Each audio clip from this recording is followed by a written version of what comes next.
Da sind wir also in einem Gedankenkarussell drin, wo es doch einfach schön wird zu sagen, hey, du bist Mutter, leistest sowas Tolles, tu dir was Gutes.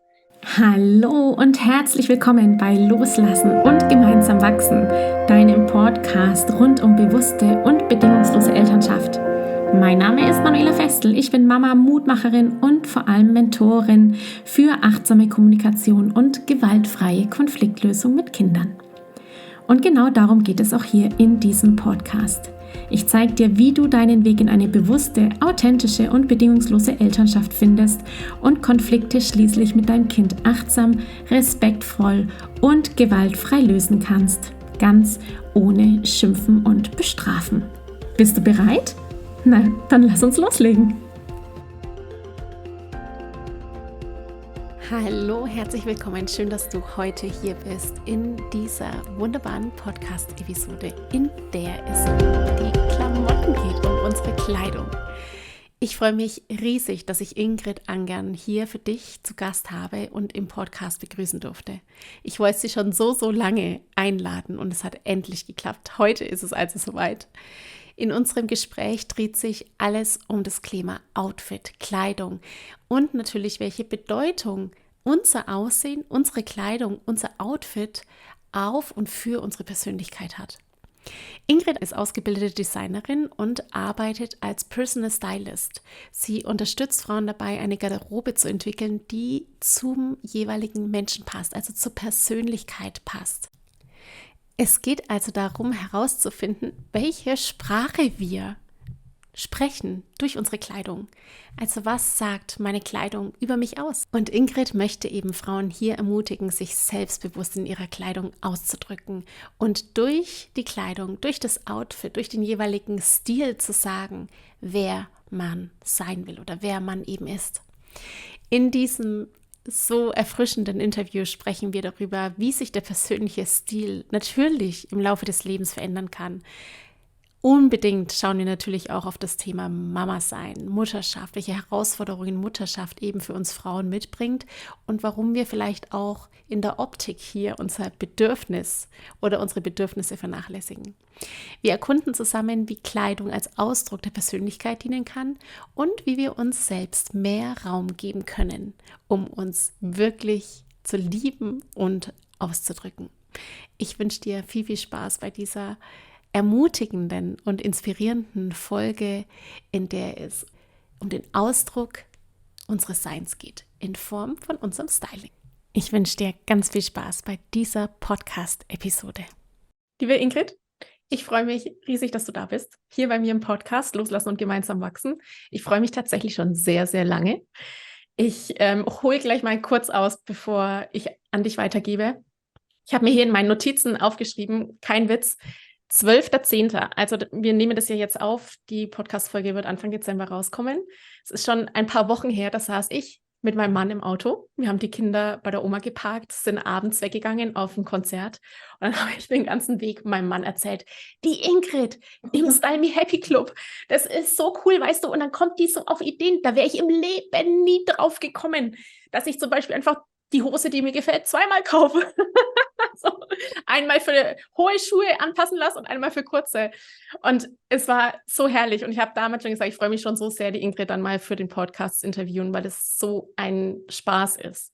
Und weil es so viel mit mir selbst zu tun hat, mit meiner Entdeckung, mit meinem Selbstwert, das Thema Anziehen und Klamotten.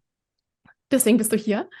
Es geht um ein Thema, das wahrscheinlich alle Frauen haben, die du begleitest in deinem Club und grundsätzlich, da werden wir gleich dazu kommen, nämlich ich habe nichts zum Anziehen, mein ganzer Kleiderschrank ist voll und ich habe nichts zum Anziehen und vor allem auch, wer will ich eigentlich sein und was drücken eigentlich die Klamotten über mich aus?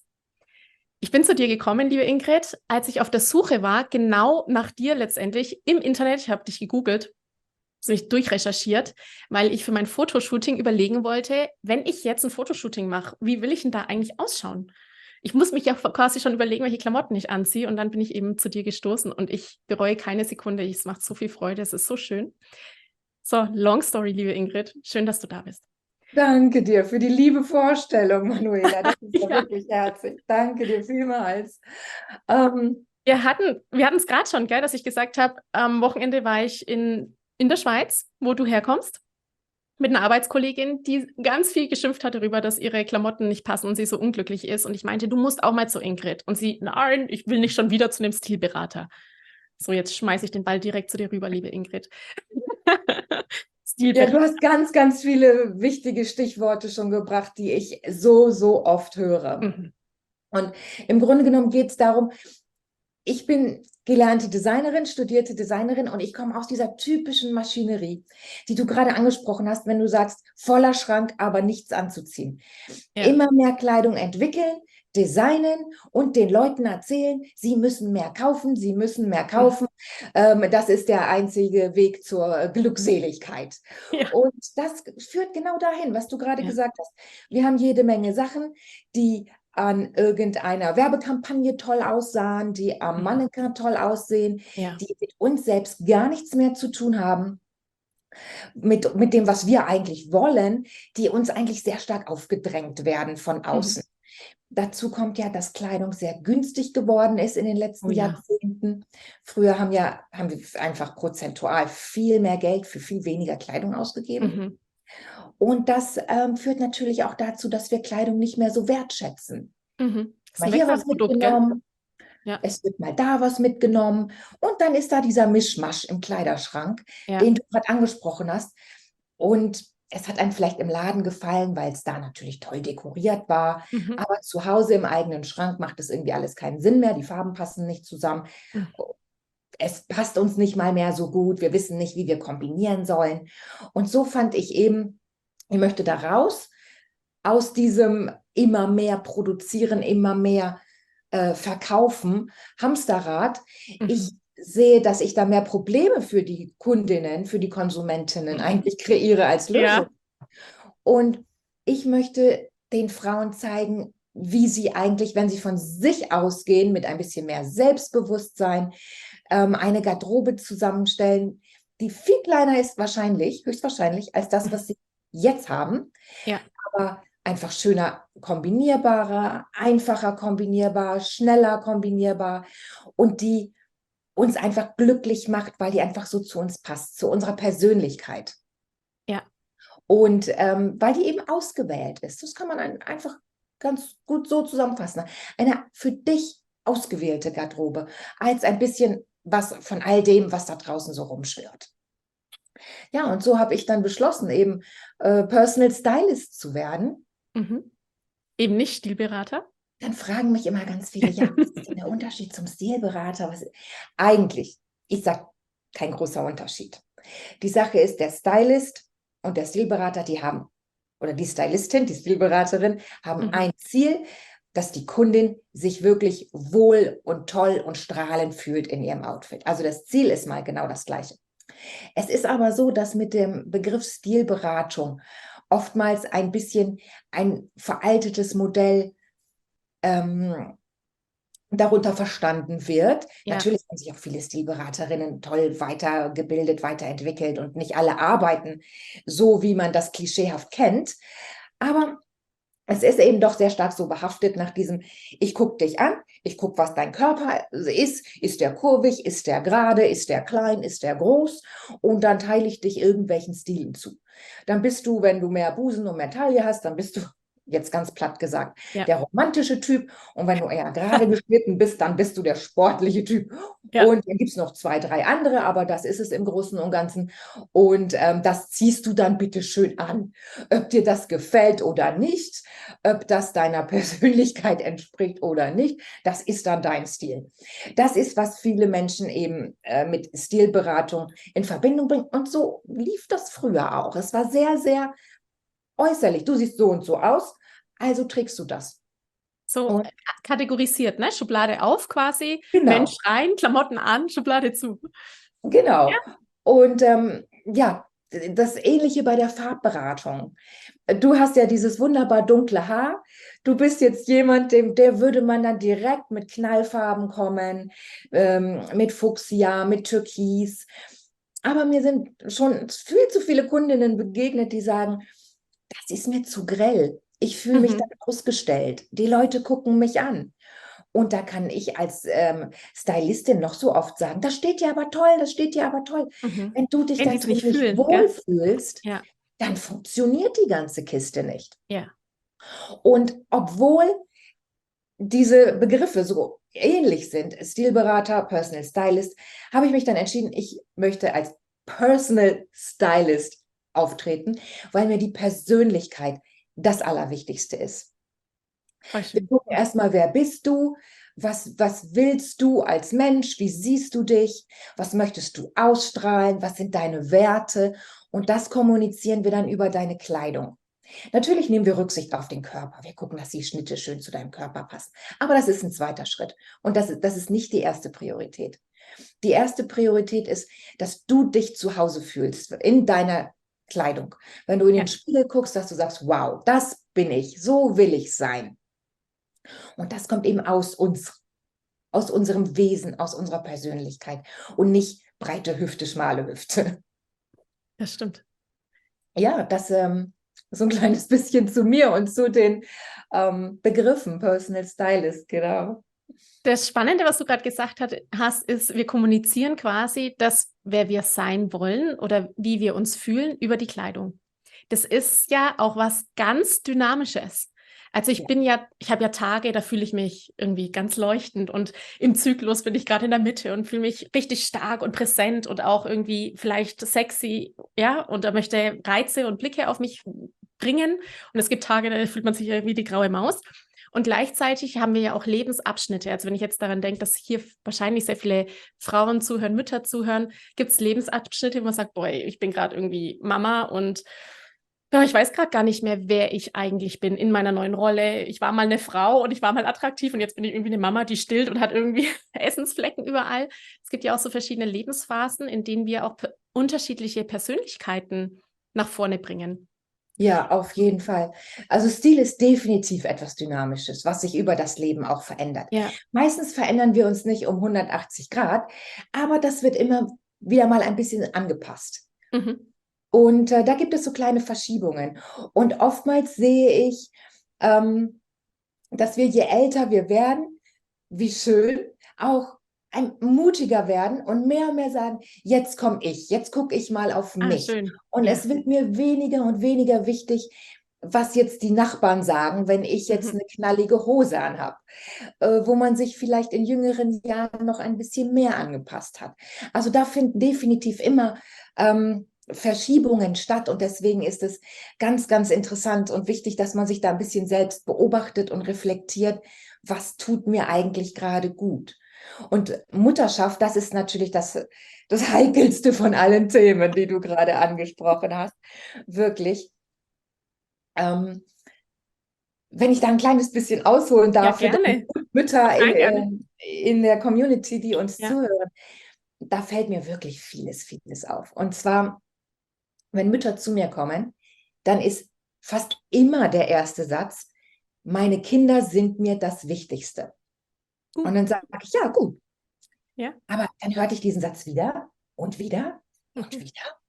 Und dann dachte ich, Moment mal, was geht hier eigentlich genau ab? Ich bin Ja. auch Mutter. Man muss mir nicht 5-mal betonen, dass die Kinder das Wichtigste sind. Ich verstehe das. Ja. Aber das ist uns Frauen ganz, ganz, ganz wichtig, das anderen zu zeigen und zu sagen. Das ist, glaube ich, in unserer Gesellschaft einfach Mhm.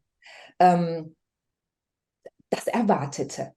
Und Vielleicht, ja. das möchten wir dann auch zeigen und erfüllen. So ist ja der Mensch. Gut. Und ich habe das Gefühl, dass das sehr stark beeinflusst, dass wir tatsächlich auch über unsere Kleidung, ich glaube meistens unbewusst, Mhm. zeigen, das Kind ist das Wichtigste. Ich bin jetzt nicht mehr das Wichtigste. Das Kind hat den frischen Haarschnitt. Das Kind hat einen super hübschen, bestickten Pulli an. Und man sieht, da steht wirklich Mhm. Pflege, Sorgfalt, das Kind, das Kind, das Kind. Und Mama nimmt sich zurück Oh ja, und du sprichst zeigt das wirklich was auch Gutes durch an, ja. ihre Kleidung. Mhm. Und da denke ich, Moment mal. Natürlich, wenn meine Tochter und ich in Gefahr sind, wer will ich, dass überlebt? Natürlich meine Tochter, oder? Also das sind diese Urinstinkte, die man Ja. hat. Aber das heißt nicht, dass wir uns nicht mehr pflegen, dass wir nicht auch was für uns tun dürften als Mütter. Ich habe das Gefühl, da läuft unterbewusst ganz viel ab. Ja. Weil wer kennt das nicht, dass man in der Tram angesprochen wird von wildfremden Menschen, wie man jetzt bezüglich Kleinkind irgendwas besser machen sollte. Mhm. Wir stehen ständig unter Beobachtung. Und ich glaube, das hat so ein bisschen, führt dazu, dass wir sogar durch unsere Kleidung geneigt sind zu demonstrieren, das Kind zuerst, das Kind zuerst, das Kind zuerst. Und das ist natürlich eine ungute Entwicklung für das Ja. Selbstwertgefühl der Frau. Und ja, manchmal kommen dann auch so Sachen zur Sprache mit meinen Kundinnen, dass sie dann sagen, ja, weißt du, ich weiß schon, ich sehe nicht mehr so aus oder ich bin nicht mehr die mein Mann mal geheiratet hat. Und das schlechte Gewissen nagt einem dann auch manchmal so ein bisschen Ja. unter der Haut, dass man denkt, ja, ich fühle mich nicht mehr stark, ich fühle mich nicht mehr so attraktiv und ich weiß, mein Mann ist auch noch da und aber das Kind zuerst. Da sind wir also in einem Gedankenkarussell drin, wo es doch einfach schön wäre zu sagen, hey, du bist Mutter, leistest sowas Tolles, tu dir was Gutes, gönn dir auch Ja. tollen Toll. Haarschnitt. Und Ja. du musst jetzt nicht im Bleistiftrock und in den Stilettos mit dem Kinderwagen Ja. übers Kopfsteinpflaster. Natürlich nicht. Habe ich auch schon gesehen, vor allem in Frankreich und in Italien. Da ist es ganz anders kulturell. Ja. Mhm. Aber es kann durchaus bequem und waschbar und praktisch sein. Aber ja, das heißt nicht, dass es immer beige sein muss. Beige ist nicht die einzige praktische Farbe. Also wir können schon mit Kleinigkeiten da wirklich ein bisschen mehr für uns selbst rausholen und für Sorge tragen, dass wir uns was Gutes tun und dass wir uns gerne im Spiegel sehen. Das ist also absolut erlaubt. Auch Ja. für Mütter. Oh, da sprichst echt ein ganz großes Thema an, weil das ist, also das empfinde ich auch tatsächlich so. Ich weiß gar nicht, ob es so ist, mein Kind zuerst oder und natürlich auch, so die Idee von, ja, ich hoffe, dass das mir jetzt keine Mama übel nimmt, wenn ich das jetzt hier so laut sage und öffentlich, diese Idee von, schau, wie sehr ich leide. Also diese Art von Mhm. Aufopferung. Ja, ich habe gar Mhm. keine Zeit mehr, mich um mich zu kümmern. Dahinter steckt natürlich auch, ich bin es mir nicht wert. Also ich bin mir das nicht so viel wert, mich um mich zu kümmern, mich wohlzufühlen, schöne Klamotten anzuziehen, in denen ich mich, ja, stolz bin auf mich, auf das, was ich alles leiste, sondern eher in die Richtung, ich bin das Opfer, ich habe so viel zu tun, ich komme gar nicht mehr dazu. Ja, der Hilfeschrei kommuniziert über die Klamotten nach Hilfe und Unterstützung. Mhm. Und auch das natürlich ist in unserer Gesellschaft viel mehr anerkannt, als wenn ich Ja. selbstbewusst auftrete, hübsch ausschaue, könnte ja meine Freundin oder Nachbarin sagen, ah, der geht's wohl gut. Du hast wohl Aha, 2 Nannies. ja, genau, die hat wohl 2 Nannies, genau. Na, wenn ich 3 Nannies hätte, dann könnte ich das auch machen. Und dann fängt wieder so ein Kampf an, den Frauen ja auch auf einer unterbewussten Ebene dann führen, so, ah, die hat's besser, ich vergleiche mich wieder mit jemandem. Und damit ich reinpasse in das soziale Gefüge, damit ich angenommen werde im sozialen Miteinander, nehme ich mich lieber ein bisschen zurück, falle nicht so auf und zeige, dass ich es auch schwer habe in meinem Leben. Also das sind viele, Ja, viele Muster, die wir dann natürlich dann über die Klamotten kommunizieren. Was für eine Sprache, oder, Ingrid? ganz böser Ich Gedanke, arbeite ja mit aber den Worten, aber die Klamotten sind eine unglaubliche Sprache. ja, da hast du absolut recht, ja. Und also ich kann da wirklich nur raten, in kleinen Schritten voranzugehen. Wie gesagt, man muss gar nicht unbedingt ähm, dieses Gefühl haben, gilt nur das eine. Es geht nur praktisch oder es geht nur hyper aufgestylt. Mhm. Sondern zu sagen, so jetzt, ich finde jetzt mal den Mittelweg dazwischen für mich. Und ja, das ist sicherlich ein großes Thema, was du gesagt hast, dieses relativ neumodische Phänomen von, es gibt die guten Mädchen, die sich aufopfern und die ein bisschen Ja, strubbelig aussehen, die aufopferungsvollen, klugen, guten Mädchen und es gibt die oberflächlichen Mädchen, die ja. sich pflegen. Und das ist, denke ich, was, wo wir uns ganz, ganz doll an der eigenen Nase nehmen müssen und sagen, hey, das geht hier wirklich um Selbstliebe, um dir Mhm. was Gutes tun. Und das ist nicht entweder oder. Ja. Die, jetzt sage ich mal was Böses, Ja, bitte. die guten Mädchen, die sich für alle aufopfern, die intelligenten, guten Mädchen immer die guten Mädchen wären, würden sie nicht schlecht über die gepflegten Mädchen reden, oder? Ja, das stimmt. Also wir sind da alle sehr stark, Ja, glaube ich, miteinander konditioniert auch, vernetzt gell? und Mhm. denke, sollten uns da vielleicht öfter mal leben und leben lassen. Eine ehemalige Vorgesetzte hat zu mir oftmals gesagt, hey komm, leben und leben lassen. Jeder tut das Beste Genau, nach so. seinem besten Wissen und Ja, Gewissen. Und ja, das gehört auch dazu, sich selbst auch mal was Gutes zu tun und nicht immer nur den anderen. Und ja, das dürfen die intelligenten Mädchen auch. Ingrid, bei dir in deinem Club, in dem ich ja auch bin, motivierst du auch immer wieder, was Neues auszuprobieren. Also sich mal zu trauen, was anzuziehen, wo man sagt, ja, ich weiß nicht. Und auch mal zu fühlen, was es mit einem macht und vielleicht ja auch dann doch zuzulassen, dass das gar nicht so schlecht ist. Das heißt, kann ich denn, also das ist so die Frage, die mir gerade kommt, kann ich denn auch über die Klamotten, wenn ich da was wage, meine Persönlichkeit ein bisschen anpassen oder kommt dann aus mir etwas heraus, was ich lange versteckt und unterdrückt habe? Ja, das kann schon passieren. Sicherlich nicht von heute auf morgen. Ja. Also wenn natürlich ein Jeans-Girl, wenn ich der jetzt sage, guck mal, dieses Mega-Kleid und so, probier das mal an, Ja. dann, das ist nicht ein Schalter, der sich umlegt, aber manchmal mache ich das dennoch ganz gerne und dann sage ich, komm, jetzt machen wir mal ein Foto von dir auf deinem Handy und dann legen wir das Kleid wieder weg. Das kaufen wir jetzt erstmal gar nicht, das ist noch viel zu weit weg. Aber guck dir das immer mal wieder an. Die ganzen Outfits, die wir jetzt vielleicht zusammen in einem Laden anprobiert haben oder die du jetzt für dich beim Shopping, Schaufenster-Shopping, die du jetzt einfach mal anprobiert hast, guck dir das immer mal wieder an.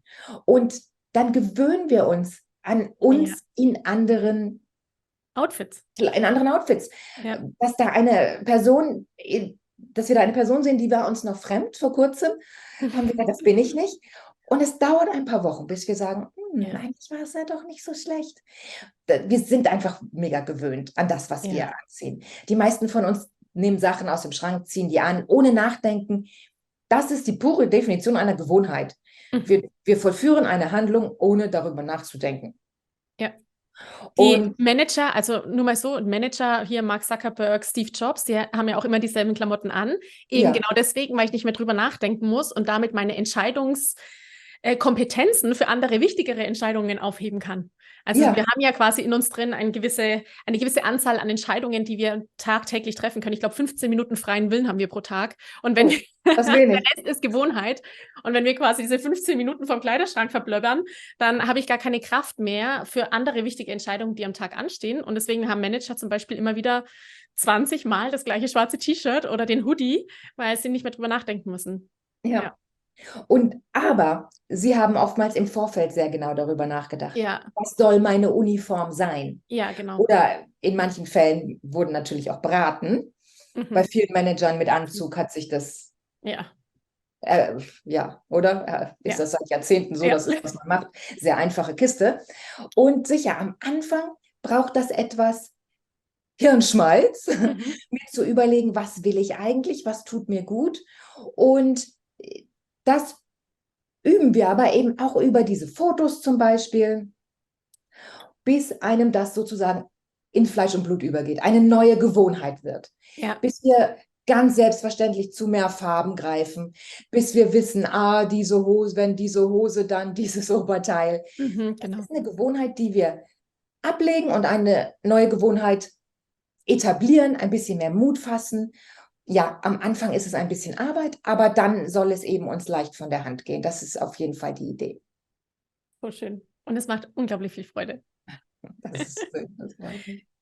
Liebe Ingrid, ich würde tatsächlich sagen, wer mehr von dir hören will, der darf dich suchen, der darf dich finden. Wo kann man dich denn finden? Wo kann man mal antesten, wie das ist, sich selbst neu zu entdecken, sich oder alt zu entdecken, sich ein bisschen wieder zu verändern vielleicht, das rauszukitzeln, was in einem steckt, jetzt habe ich es, und dann auch über die Klamotten zu kommunizieren. Wo bist du auffindbar? Also, ich habe da 2 Ideen, wo ihr schauen könnt. Das erste ist natürlich meine Website, stylemehappy.ch. Da findet ihr meinen Blog, da findet ihr diverse Freebies von mir, die ihr runterladen könnt, auch meinen Minikurs. Und wer jetzt schnell ist und diesen Podcast hört noch im Dezember, der kann auch sich noch meinen Adventskalender schnappen. Da gibt es jeden Tag ein Styling-Tipp, ein Hack, eine Strategie, ein Mutmacher, wie wir das jetzt vielleicht auch einiges besprochen haben gerade. Und ja, jeden Tag ein kleines Türchen, ein Adventskalender eben. Und den findet ihr auch. Ich muss mich auch anmelden. Genau, tragt euch da gerne ein. Der ist auch auf der Website zu finden. Und wenn du jetzt den Podcast hörst am 23.12., dann ist es auch nicht schlimm. Es gibt alle Tipps dann als ein Büchlein, als Weihnachtsgeschenk. Voll schön. Ingrid, zum Schluss, was wünschst du dir für die Frauen? Was wünschst du dir für die Frauen und ihr Styling oder Klamotten und Kleidung? Wo soll die Reise hingehen? Also ich wünsche mir eigentlich was relativ Schlichtes. Und zwar würde ich mir wirklich wünschen, dass wir das Thema Kleidung und Stil viel mehr normalisieren. Einfach natürlich, das ist ein natürlicher Prozess, weg von diesem Überkonsum, von dieser Idee, Fashion ist nur was für Influencer, so ungefähr. Ja. Nein, überlegen wir uns mal, wir ziehen uns ja jeden Tag an, also die allermeisten, es sei denn, wir sind jetzt gerade auf den Malediven, dann vielleicht nicht. Aber normalerweise, wir ziehen uns jeden Tag an, genau wie wir jeden Tag unsere Mahlzeiten zubereiten. Wir essen jeden Tag, wir ziehen uns jeden Tag an. Es ist das Normalste der Welt. Und wir achten drauf, was wir essen. Wir essen nicht jeden Tag Dinge, die uns nicht schmecken. Wir hören dann mal auf, die Sachen zu essen, die uns nicht schmecken. Aber wir hören nicht auf, die Sachen anzuziehen, die uns eigentlich gar nicht gefallen. Das ist irgendwie faszinierend, oder? Ja, faszinierend. Und zu sagen, nein, ich ziehe mich jeden Tag an. Logisch hat das eine Auswirkung auf mich, wie ich mich im Spiel sehe. Und ich überlege mir jetzt, genau wie ich mir überlege, was ich esse, was möchte ich anziehen, in welchen Farben fühle ich mich wohl, in welchen Kleidungsstücken fühle ich mich wohl. Ich überlege mir das und mache das zu meiner neuen Routine. Und das ist was ganz Normales, weil ich mache es jeden Tag. Und das hat nichts mit, ich brezel mich auf, um meine Nachbarin zu übertrumpfen, zu tun, sondern das hat einfach damit zu tun, ja, ich höre jetzt auf, die Kleidung zu tragen, die mir nicht gut tut. Genauso wie ich aufgehört habe, das Essen zu essen, das mir nicht gut tut. Ganz normale Sache. Ja. Das Alltäglichste. Sag mal, ist das was typisch Deutsches? Ich erinnere mich jetzt an meine Zeit, wo ich in Italien gelebt habe. Ich habe die Italienerinnen schon wirklich anders wahrgenommen. Und auch die Französinnen sehe ich schon auch unter einem anderen optischen Blickwinkel. Also zumindest in den Großstädten natürlich, wenn man da als Tourist unterwegs ist. Ist das was Deutsches, dass wir so uns eher vielleicht zurücknehmen? Ich glaube schon, dass das auch sehr kulturell geprägt ist. Ja. Und du sprichst jetzt natürlich auch ein bisschen extreme Länder an. Gerade Frankreich und Italien modemäßig auf jeden Fall sich sehr über ihre grandiose, natürlich High-Fashion-Szene. Also Fashion Week in Mailand, dann ist die halbe Stadt gesperrt. Niemand beschwert sich, das ist einfach klar. Ist Fashion Week, hier geht jetzt mal gerade gar nichts. Hier müssen die VIP durch zu den Shows. Ich meine, was meinst du? Also das hat da einen ganz anderen Wert. Und die Families pilgern dann am Samstag zu Dolce Gabbana und kaufen dann eine Unterhose und eine Sonnenbrille. Aber das ist der Familienausflug am Samstag. Okay. Ja, das anders. Ja, die sind da wahnsinnig stolz drauf und nehmen auch in Kauf, dass sie lieber mal 10 Minuten frieren, als dass sie einen unförmigen, dicken Ackboot tragen. Dann friere ich lieber. Das macht die deutsche Frau eher nicht. Ja, das stimmt. Es ist schon ein bisschen kulturell geprägt und es ist toll und amüsant und inspirierend natürlich, die Französinnen und die Italienerinnen anzugucken. Und ich denke, ein Mittelweg ist das, worauf wir hinarbeiten. Jawohl. Ingrid, es wäre schön, wenn wir zwei das mal schaffen, in einem italienischen Café zu sitzen und einfach Leute flanieren zu sehen. Nein, wir flanieren dann selber. Ja, oder wir flanieren selber, genau. Wir machen erst das eine und dann das andere. Genau. Liebe Ingrid, vielen, vielen Dank, dass du da warst. Es hat wahnsinnig viel Spaß gemacht. Ich freue mich auf alles weitere, was kommt. Werde alles, ihr Lieben, verlinken unten in den Shownotes und dann könnt ihr suchen, euch inspirieren lassen und viel Spaß haben mit all den sehr, sehr liebevollen Inputs von Ingrid. Danke dir vielmals. Das war herrlich, bei dir zu sein. Tschüss. Ich danke dir von ganzem Herzen, dass du dir heute Zeit genommen hast, diese Podcast-Folge anzuhören. Wenn du noch mehr Impulse, Ideen oder Inspirationen auf deinem ganz persönlichen Weg zur bewussten und bedingungslosen Elternschaft suchst, dann abonniere unbedingt meine Newsletter oder du folgst mir auf Instagram, Facebook oder Telegram. Eine Frage, die ich außerdem immer wieder bekomme, ist: Manuela, was kann ich machen, konkret, damit mein Kind selbstständig und unabhängig wird? Hier lade ich dich herzlich ein, auf meiner Seite sprachzeichen.de/mit-kindern-sprechen vorbeizuschauen, denn hier findest du meine Vorträge, meine Masterclasses zu unterschiedlichen spezifischen Einzelthemen. Eine davon ist: Ich kann das, wie dein Kind selbstständig und unabhängig wird. In diesem Vortrag geht es vor allem um die 4 Kernbausteine, die Eltern ihren Kindern mitgeben können, damit diese frei werden, sich eigenständig und unabhängig entfalten können, nämlich emotionale Sicherheit, Freiheit, Vertrauen und Authentizität. Wenn dich also diese Fragen quälen, wie kann ich mein Kind unterstützen, Lösungen zu finden, wenn es alleine draußen unterwegs ist, dass es gut alleine zurechtkommt? Wie fördere ich die Selbstständigkeit bei meinem Kind? Wie kann ich Verantwortungsbewusstsein meines Kindes schulen? Und ja, welche Rolle spielt dabei auch das große Thema Vertrauen? Dann schau doch hier unbedingt mal vorbei.